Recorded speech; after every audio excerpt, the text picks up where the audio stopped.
si Commodore Tariela, si retired Justice Antonio Carpio, si Batong Bakal na profesor sa UP, satsat ng satsat sa ating media. Mr. Chair, may I interject? I am not yet finished, Mr. Chair. I will request with the indulgence of the Let me finish. Senator Let me Marcoleta, finish. just I to want to finish interject. my statement. If I may follow Just to upon finish my the statement, immediate Mr. Chair, and then I Mr. will Chair. allow her. Salamat po. No, I'm asking the chair's permission, sir. I can wait until after Session the is, Senator suspended. Marcoleta.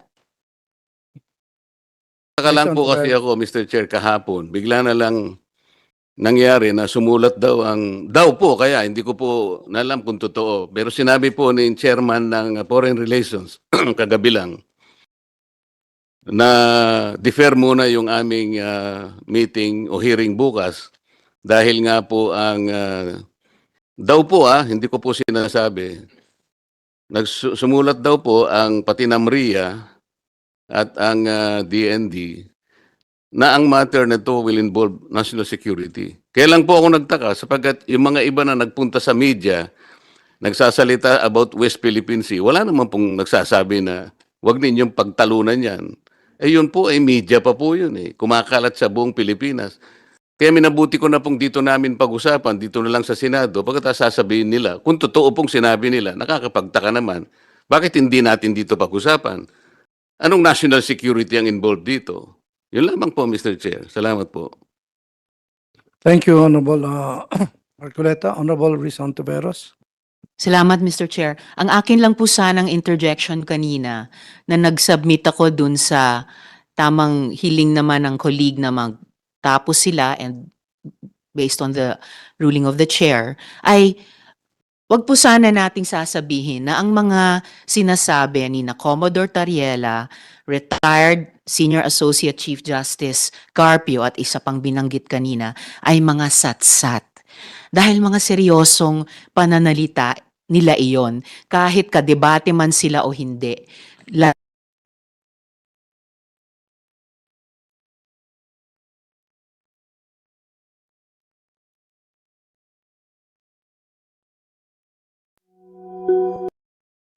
po ba ninyo kung bakit ko Honorable ginamit? Marcoleta. Alam po ba niyo kung bakit ginamit ko yung satsat? Hindi ko lang po alam kung ano ang pagkakaintindi po ng ating kasama ron. Pero yung satsat po, walang implication na masama yun. Kaya ko po ginamit yung salitang satsat. Kapag sila po'y nagsasalita, wala pong batayan Halimbawa po, yung sinabi ni Justice Carpio, hindi na po kailangan ng coordinates para po i-delimit natin ang exclusive economic zone. Mali po yun Magkakamali po, pati ang mga taong bayan maniniwala sa kanya sapagkat dati siyang magistrate ng Supreme Court. Mali po yun Ang dami pong babanggain na artikulo ng UNCLOS pag pinilit niya yun. Pati po yung mga pasabi, regular na reminders po ng opisina ng UN Secretary General. Kaya ko po sinasabing satsat. Yun naman pong professor sa UP. Ano pong pinagsasasabi niya? Nag-submit na raw po ng mapa ang NAMRIA sa United Nations. Satsat din po yan, Mr. Chair. Kahit nga po ngayon dito, matutukoy natin, i-open lang natin ang website kung alam po nung professor ng UP na wala tayong sinasubmit na mapa. Alam po ba niyo kung ano pinapakitang mapa ng NAMRIA? Administrative map, Mr. Chair. Ang administrative map only shows the political subdivisions of our country, regions, mga probinsya. Hindi po yun yung mapa na hinihingi po para sa ganon magkaroon ng hakbangin para finally ma-drawing natin ang West Philippine Sea. Marami pong proseso yun Maraming proseso yun. Hindi pala niya naiintindihan, satsat na sila ng satsat doon. Yung Commodore Tariela naman yan. Pinayagan ba siya ng CHED na sabihin kung nasaan ang West Philippines?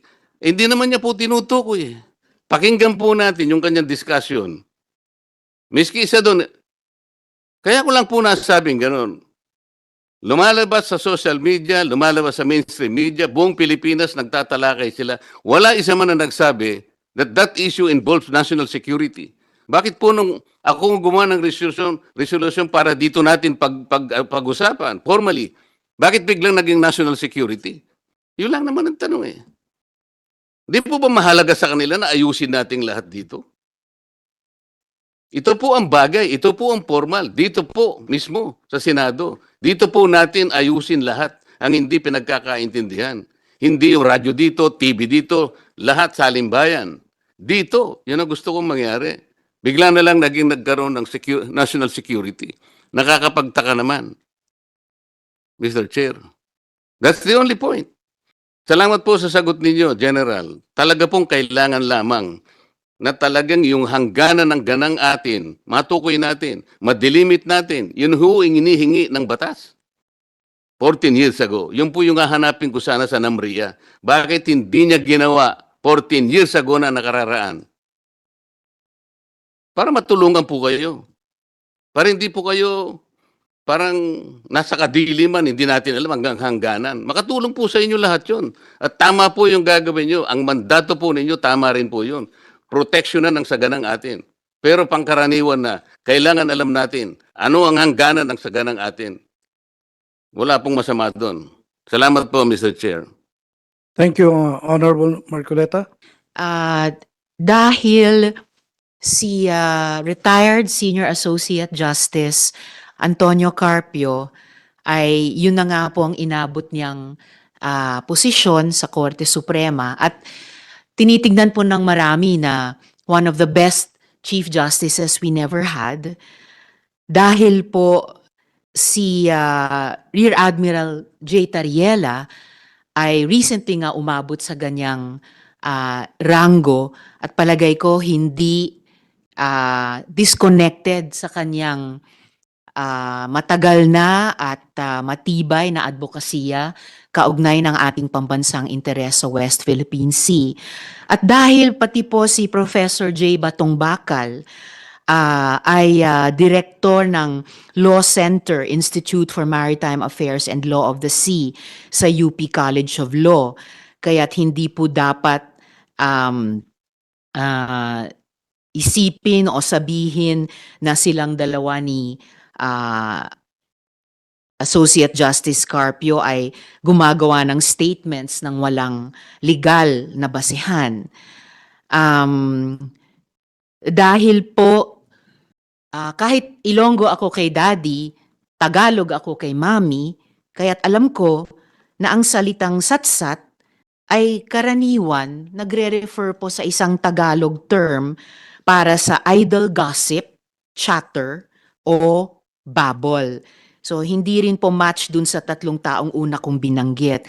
At huli po, Mr. Chair, dahil Commission on Appointments Committee ito, at kung meron sino man po sa atin ay may issue tungkol sa mga matters pending sa harap ng buong Senado, ito pong CA panel ay hindi po ito yung lugar para i-raise ito.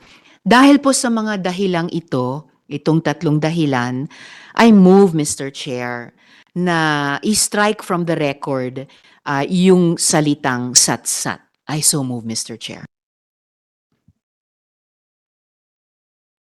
There is a motion. May I explain myself, Mr. Chair? Yes, Kasi ako po yung gumamit ng satsat. there is a motion of Senator Ontiveros to strike out. If there's any objection, I'm objecting, Mr. Chair. Ganito po. 1 minute, excuse me, 1 minute suspension. In order to finally dispose of the matter pending before the committee, the chair now will divide, but before we divide the house, the chair will give Honorable Marcoleta 5 minutes to explain. Salamat po, Mr. Chair.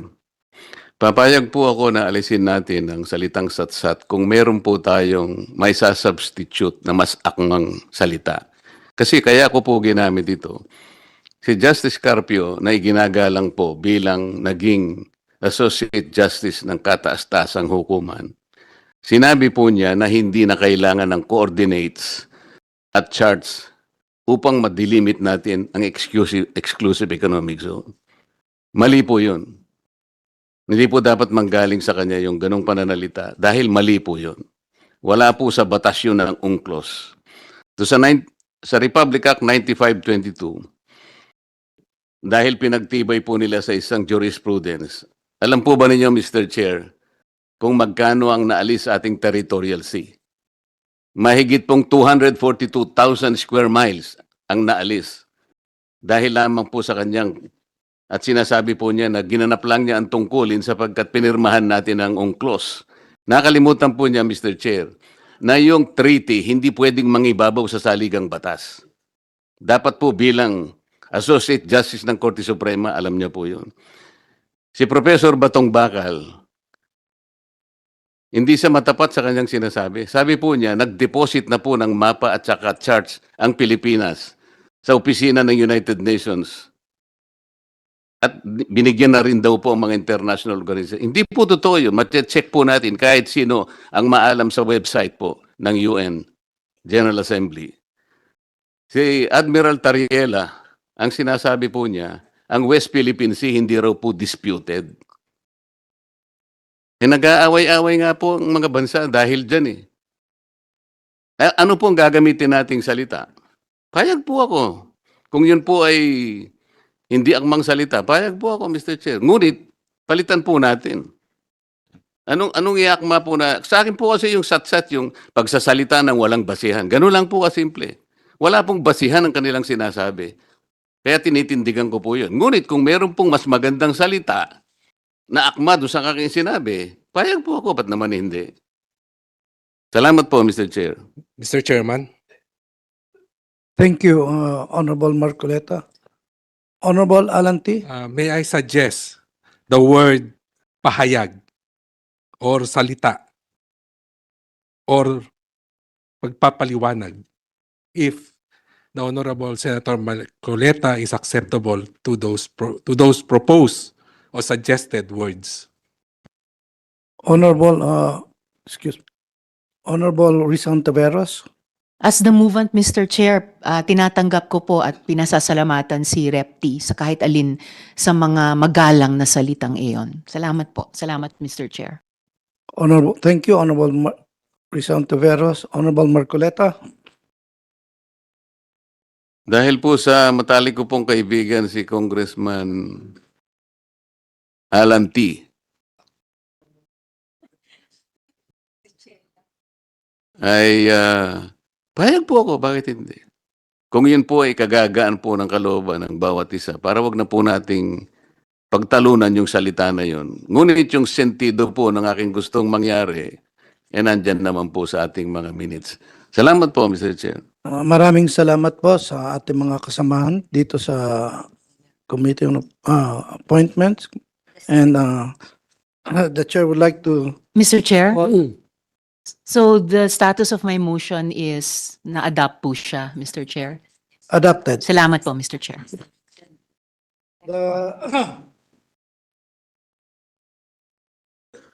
The Secretary is directed to implement the proposal of Honorable Alan T, which was accepted also by both Honorable Marcoleta and Honorable Rizal Taveras. Yes, ma'am. And of course, Mr. Chair, marereflect na motion ko po yun. Salamat po, Mr. Chair. Yes. Tama po. Salamat po, Mr. Chair. Okay, thank you. Majority Floor Leader. Before Majority Floor Leader, our